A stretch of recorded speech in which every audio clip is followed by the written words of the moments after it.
আমার আর কোনো অভিযোগ না, আমার কথা হইলো এই বাল হাসানটারে কেন লয়, সাকিব আল হাসানটারে কেন লয় ভাই? এতে বলে বিশ্বের অলরাউন্ডার নাম্বার ওয়ান, এত প্যানরা বাবুরে মানে নাম্বার ওয়ান অলরাউন্ডার প্যানেরা মানে কি একটা অবস্থা শুরু করে দেয়। কিন্তু কি করছে গুরুত্বপূর্ণ একটা ম্যাচে টানা 4-5 ম্যাচে করলো ওটা কি? কাজের সময় যদি ভাই তুই 10টা রান না করে দিতিস পারস, তুই কি ভালো অলরাউন্ডার? মুখ খারাপ করি আর কি, ইচ্ছা করি না। অলরাউন্ডার কই ফ্যানরা তোর দুনিয়া উল্টে ফেলা। এই ভালো অলরাউন্ডার দিয়ে আমাকে কামটা কি? যেটা কামের সময় কোনো কামে আয় না, না করে বল না করে ব্যাট, কি করে? চোখের সমস্যা লই খেলে, আবার বড় বড় কথা কয় নিজের সমস্যা লই খেললে, শরীরের ফিটনেস নিয়ে না খেললে এটা নাকি ক্রাইম।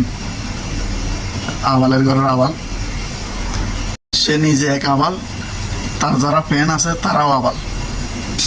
যারা বড় বড় কথা কয় আমরা সাকিব আল হাসান অলরাউন্ডার নাম্বার